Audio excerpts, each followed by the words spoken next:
Welcome back to the studio. It's already September, so you'll be watching this towards the end of the month. I can't believe that time's flying. It's almost the end of the year. It's ridiculous.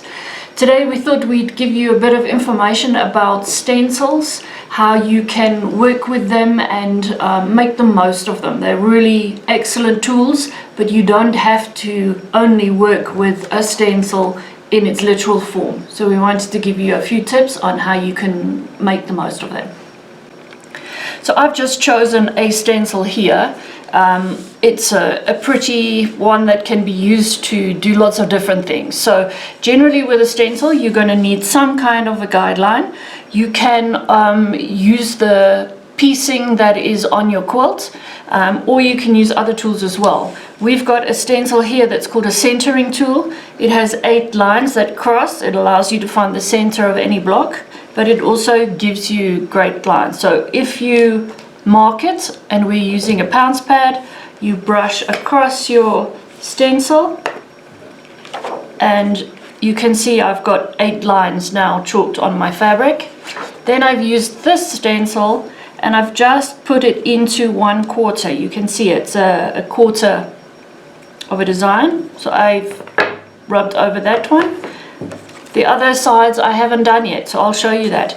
You're going to rotate the stencil around, line it up with the lines that you have already, and then just wipe across firmly but not crazy with a Pounce pad.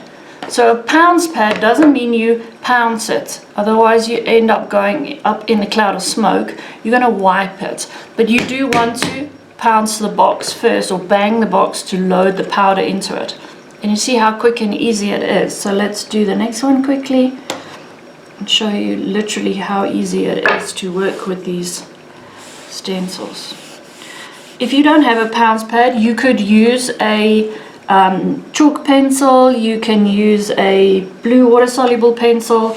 Obviously it takes a little bit longer to do. There you go, bang, Bob's your uncle, there's your stencil done.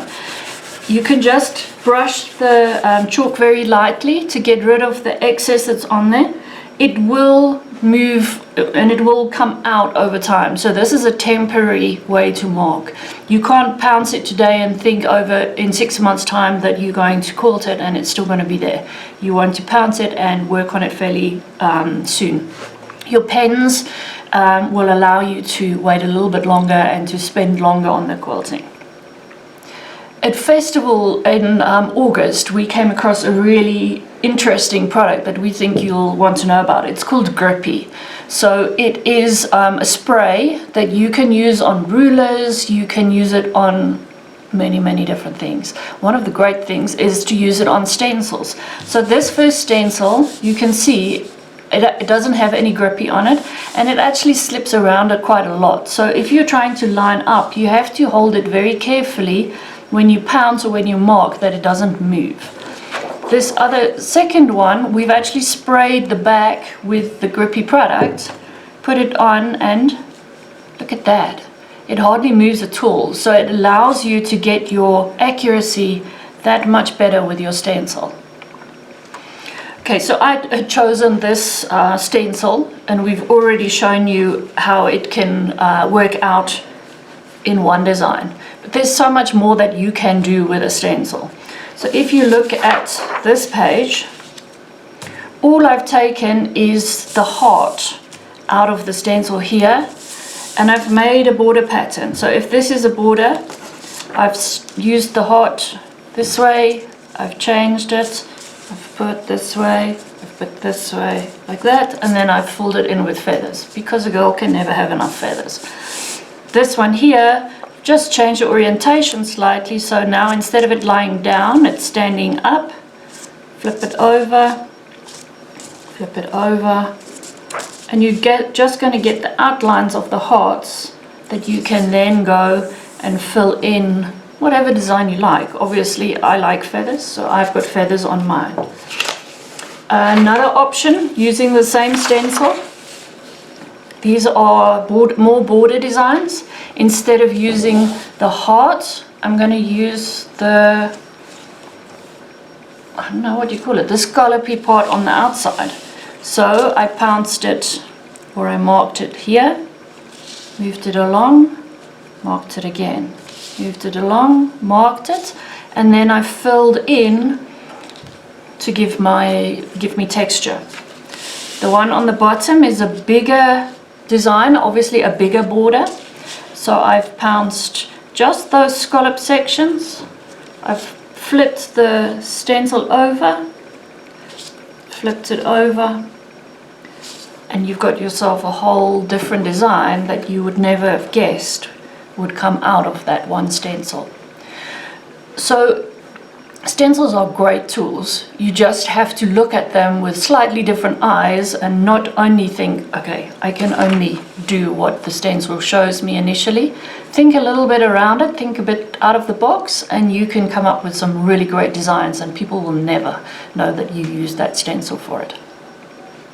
So stencils are a really great way to get yourself quilting. If you're not entirely sure what pattern to do, you've got something there right in front of you. It gives you the lines, you don't have to think too hard, and lucky for you, we have them all online.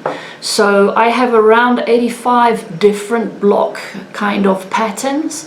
They come in different sizes, 3-inch, 5-inch, 7-inch and 11-inch, and it's all online, so you can go and have a look there. www.handyquiltersa.com, look under products and then shop.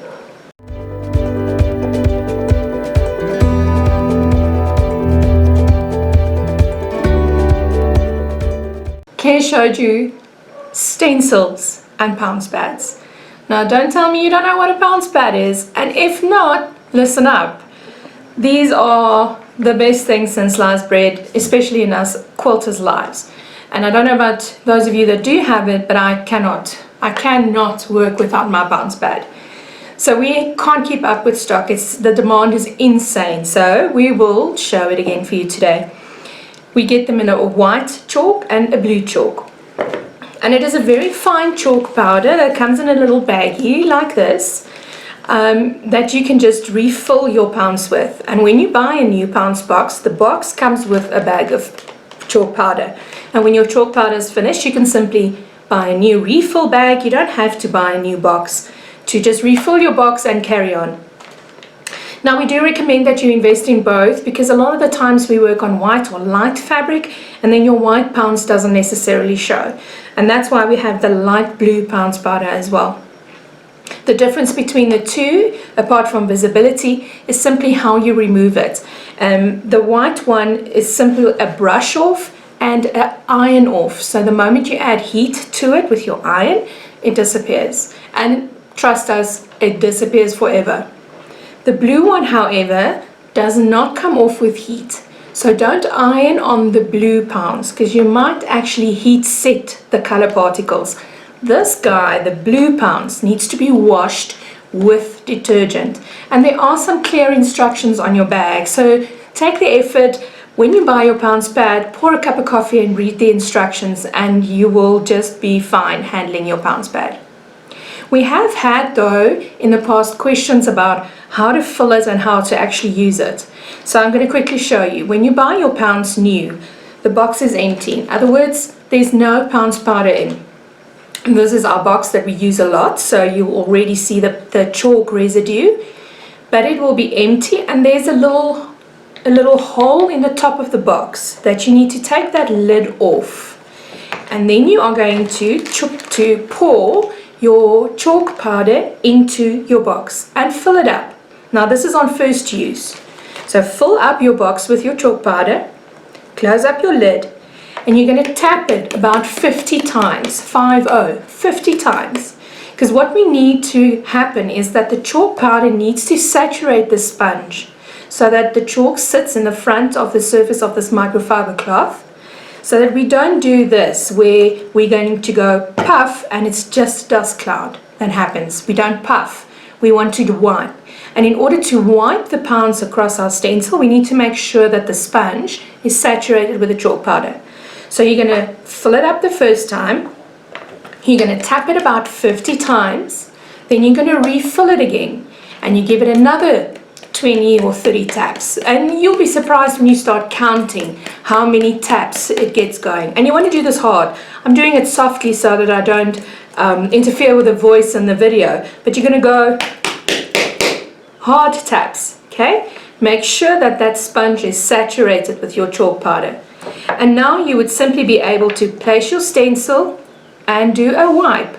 And you can wipe lightly. You don't even have to wipe intensely hard, and your stencil is clearly marked.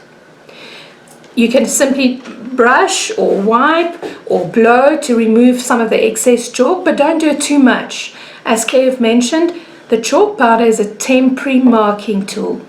Now typically what I would recommend is not even to mark the whole design. So like Claire's shown us with this one stencil, placing it 4 times and marking a complete design. If it's a big area you're working with, and especially if you are a sit-down quilter where you are handling your fabric with your hands a lot, pounce one section and quilt it. Pounce the second section and quilt it.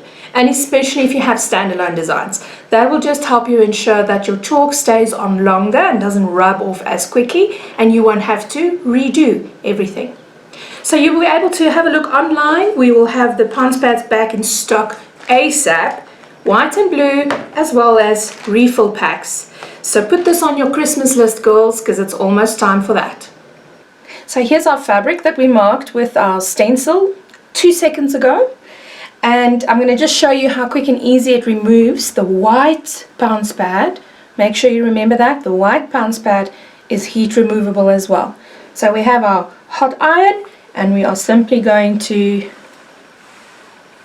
go magic, and our pounce has been removed. That's if it's a really stubby place or you can't seem to brush it off, you can simply do a heat remove.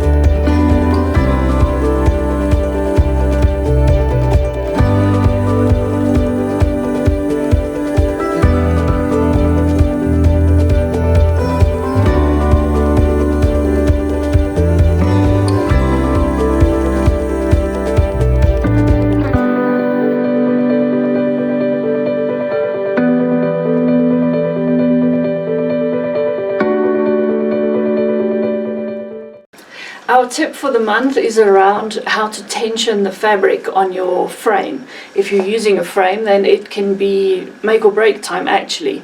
If you have the fabric too tight between your poles, it can lead to tension issues and even skipped stitches.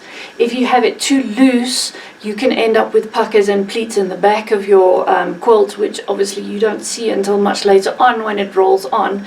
And then you really don't want to undo it at that stage. So the tension of your fabric is really important. Between the bars here, what I do is just put my hand underneath and push up with a finger or two. If I can grab all 3 layers, so the backing, the batting and the top of the quilt in one go, then I know my tension is good. If I can't grab all 3, then it means it's too tight, and obviously if it's dead easy to do, then I've got it too loose. Your other part of tensioning your quilt is to use your side clamps. So all the frames have side clamps. They're generally on a bungee, or some of them could be with Velcro, and they clip onto your backing fabric. You don't want it so tight that it pulls a point, an ear, on the edge of your fabric. You just want to hold it firm, that it's making sure there's tension on that back piece of fabric. So not too tight, you don't want them both together in a point, and you don't want them spread out far. You see, it doesn't even want to hold there.